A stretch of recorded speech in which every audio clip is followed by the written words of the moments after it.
Marty and myself come from many generations of a puppet family.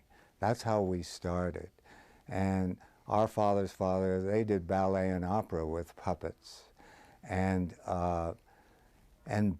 back in the late 30s, when my father trained me to enter the business, that kind of theater was almost going out. And so I started my career, I was very young, in vaudeville in the late 30s. And my father wanted me to learn as much as I could about show business. So the next thing that I was offered was the Ringling Brothers Barnum and Bailey Circus. And I traveled with the circus for 2 years, billed as the world's youngest puppeteer. After that, I was offered, I thought, the greatest job in the world, and it was at Radio City Music Hall with my puppet act. And I was discovered there by Sonia Henney, who was Olympic champion ice skater. Yeah, the Olympic champion ice skater, and she had her own show on Broadway. And I didn't know how to skate, but I sure learned quick enough. And I was in that show for many years, and after that I toured in Europe. Meanwhile, when I was in Europe, Marty formed his own act, and he can tell you more about that. You know, our background as puppeteers, yes. Europe, Greece, it's always hard to pin this down. The closest I've gotten to Greece, no, not, I've been to Europe, is the Bronx. So I got most of my education in the streets of the Bronx while my brother was in Europe doing his act. And when he was ultimately signed to go tour with Judy Garland, that's when I joined my brother and with our puppet act, which was his puppet act that I was kind of doing while he was in Europe, unbeknownst to him. I had duplicated all his puppets. Using my name. Right. You know, so yeah. Even though the name wasn't that big then, it was better using your name than mine. But well, the agents knew me, and right. And they booked you. So anyway, that it was me. It's hard to trace things, you know. It was hard for our family to trace things, you know. My father, my mother, my aunt. That was about our family on this side of the ocean. So the history is there. We, I guess, created our own history here, which, you know, which is kind of cool. So that's, you know, where I began, what I was interested in, is what we were doing from that moment forward. And we took the puppets and we went into, you know, we did a lot of things using the puppets that most people hadn't done. Well, in the 50s, all through the 50s, in touring all over Europe, I also played the Lido in Paris and the Folies Bergère. And Jack Benny saw me in a show at the Palladium in London and brought me back to America, and that's, he introduced my act to Judy Garland, and I toured with Judy Garland and many other huge stars. The puppets really evolved from traditional puppets, which most puppeteers do, into being, you know, they evolved into puffin stuff, which was a big stretch. But they evolved. Puppeteers were not in the sideshow at Ringling Brothers Circus. They were not starring in Sonia Henney's ice show in New York. They didn't play Radio City Music Hall, basically, you know, and they didn't go on tour with Frank Sinatra and Judy Garland and Liberace and people like that. In Europe, my act was something that no one had ever seen before. And I became hugely popular in all over Europe. As a matter of fact, my agency just gave me a map.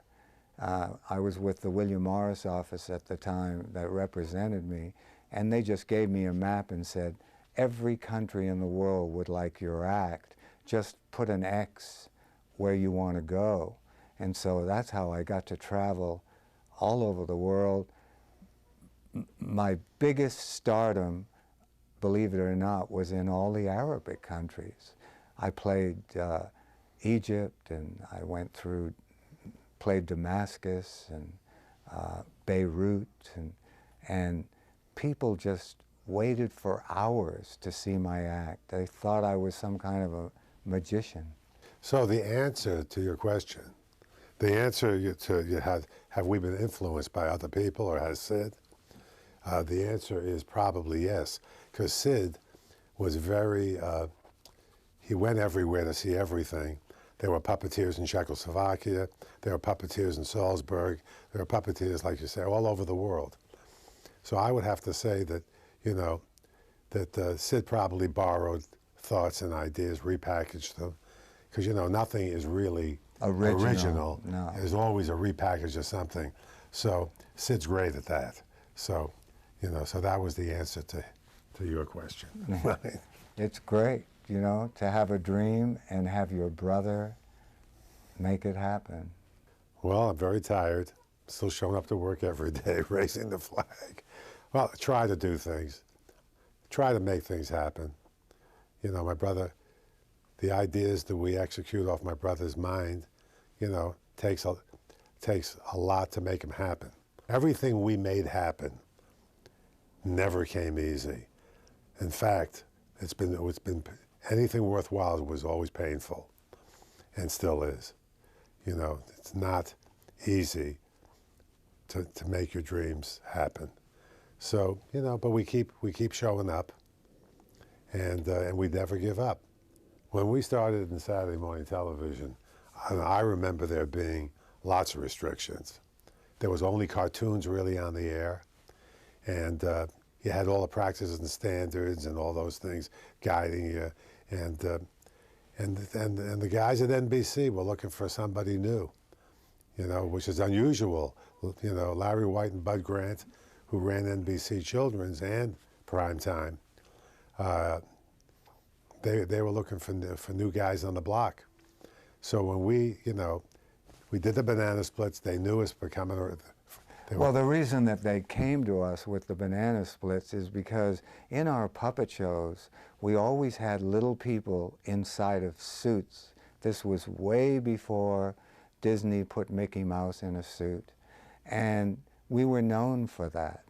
And we had what we call the show business factory, where Six Flags, we were the creative heads of all the Six Flag parks, where we had not only our own theater sponsored by Coca-Cola, a puppet theater, but we built rides for them. We had a mini Disney operation, and so that's why we were approached by Hanna-Barbera for the banana splits. After we did the banana splits, the head of programming at NBC came to us and said, God, you guys are so creative. Why don't you come up with an idea for a television show? So that's how that all started. We knew nothing about television. As a matter of fact, when we got the first order,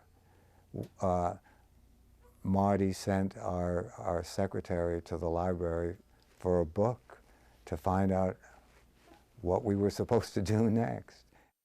Well, Kaleidoscope was a show just for the Coca-Cola Company. We had two shows at the San Antonio World's Fair.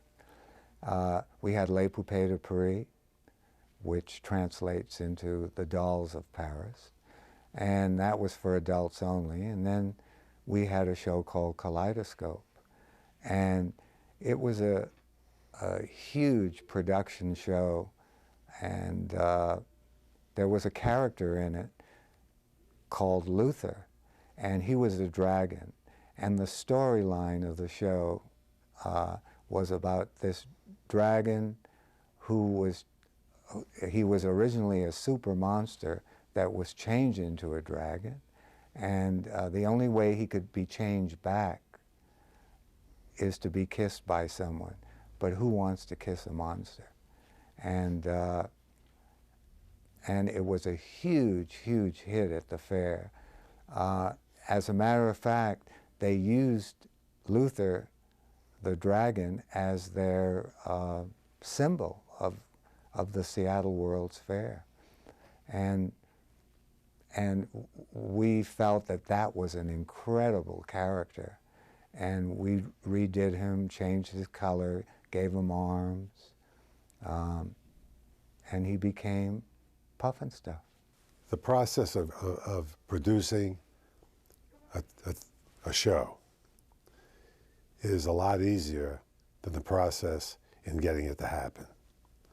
And getting somebody to say, yeah, we'll do it, we'll give you all the money to do it, we're going to put it on the air.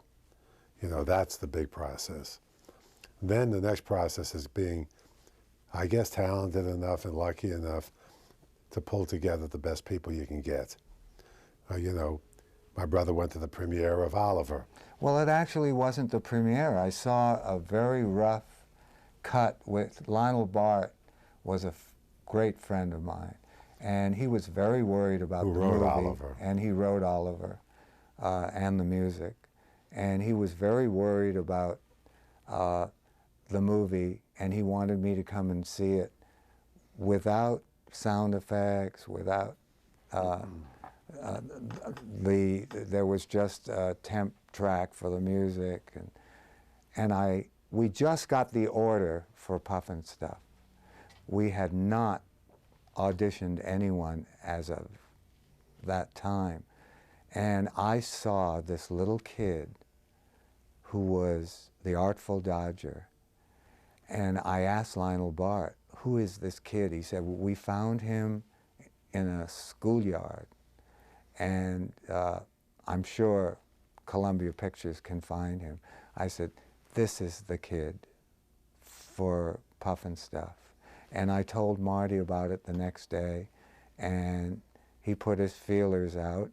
We found him, we flew him in to do a screen test, and he was staying at Marty's house. He was just, I think, 15 years old at the time, wasn't he? 13, 14, yeah. 13. And so we never looked at anyone else. Of course he got the part because he could sing, he could dance, and he definitely could act. He was even nominated for the Academy Award in Oliver. Then Witchy Poo was our other character. We did put a call out, and Penny Marshall came in, but actually we weren't looking for a Brooklyn witch. You know, she did a great job. And there was a friend of mine that was in a Hello Dolly, and I told him that we were looking for a witch, and he said, oh, there's a woman that's moving to LA, Billy Hayes. She was Mammy Oakham in Little Abner, and she was in Hello Dolly with him. And he said, you've got to see this woman. That will be Witchy Poo, I promise you. She came in, and she booked it right away. It was not easy to cast Puffenstuff, but we got lucky. I mean, there were a lot of people around that had come from the Mickey Mouse Club, and, you know, just talented people. There were several little people that were talented. We had more little people, or just as many almost, as The Wizard of Oz. My favorite movie of all time. As a matter of fact, Time magazine quoted, their quote was that Puffenstuff was the Wizard of Oz of the 70s. And, you know, what always fascinated me in The Wizard of Oz were the talking trees. And I thought, wouldn't it be great to have a whole land, because everything is alive. Every plant, every object really has a personality. Well, let's give them one. And so the candles, the books, everything talked in Living Island. The costumes in Puffenstuff were designed by we had a huge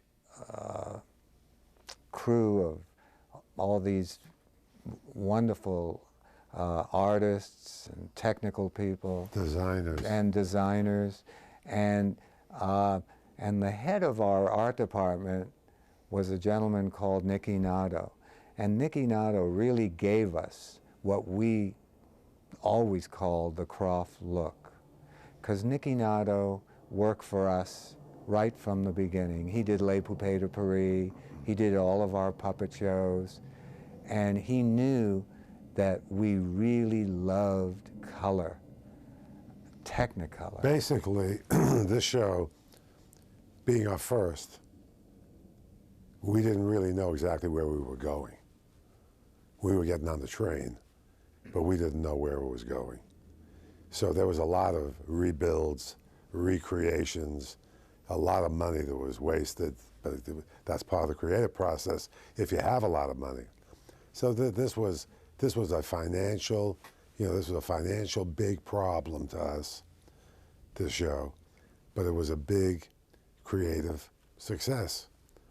And those two things can be a problem, but we somehow survived. And we always had a reputation, and we still do with the networks, that the Kroffts always put everything up on the screen, and we're known for that. Ever since I've been in the business, and Marty too, we've always had budget problems. We have never to this day been given big bucks. When I go to see a movie and they tell me that it cost $100 million or $120 million, I just go berserk, because we have never, ever been given that kind of money. And so we're really used to, I am, working with just whatever they give me, and you have to rethink. You can have an incredible idea. I don't like to let go of an idea that feels good to me.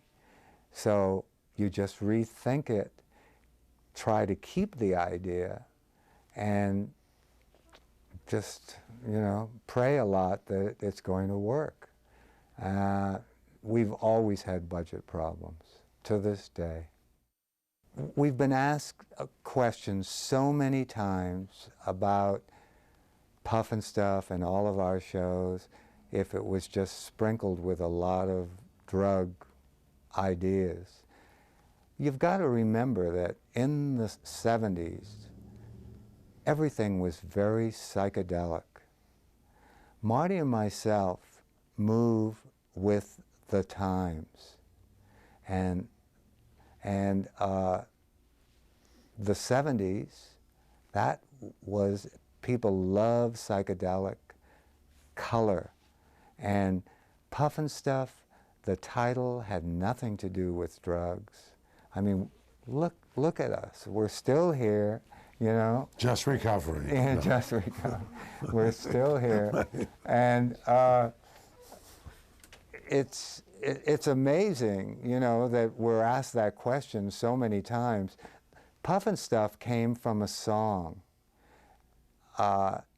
Puff the Magic Dragon. HR, when we came up with the name Puff and Stuff, and actually we didn't even come up with that name, it was a friend of Marty's, because we were going to call the show Lutherland, which definitely didn't sound right to us. And Puff the Magic Dragon, as I said, was a song, so came up Puff, then Puff and Stuff. And that still didn't sound right to me. So I took Royal Highness, because he was the mayor of Living Island, and I turned it around. So HR comes from Royal Highness. No one believes a word we say when we talk about this, because it was hard for me to just accept it. But it's not really important what we were thinking about at the time. What's important is that we're still here to tell you and deny it. So whatever we did worked. The one thing I will say that I know for sure, then and today, you cannot be creative and do something special stoned. So if anybody thought we were stoned, they were out of their minds. Being stoned and trying to make a show like that is a waste of time. So there were a lot of great things, all kinds of people, all kinds of weirdos, wackos, you know, whatever were involved with us, but they were all talented. This thing was not done by Sid and myself, period. There was many people that contributed unbelievable to this. And a lot of these titles, and, you know, the thing that we take credit for is we found these people. That's what we take credit for. And we pulled this off. And we thank them. When these kids grew up with a Krofft show, they hung with us. They know the songs, for some they reason, know all the episodes, they know... For some reason, when kids grew up with the Disney shows, they couldn't care less. But all these fans, there could be 30 million, 40 million fans out there. You know, so that's why, you know, we want to get all the episodes into the fans' hands, because there's only 17 of them. And that's why we're doing this. You know, we're never going to make a lot of money doing this, you know, but it's, hey, we're lucky that we were given the chance to do all the things we did and that we're still doing. So it's just, you know, it's a continual process of going through torture. Your first child is always your favorite, and that was Puffin' Stuff. And it's the one that stayed, it's the biggest title. And it Land stayed... of the Lost is a great title. Sigmund and the Sea Monsters, but not like Puffin' Stuff. Puffin' Stuff is, you know, and everybody's asking for it all the time. We're on George Lopez show. We're on, you know, we're on just, you know, Drew Carey show. We're on Nickelodeon. We're, you know, I get calls on clips on the 70s shows, the 80s shows. They love Puffin' Stuff. So, you know, those 17 shows, we've done pretty good with those 17 shows.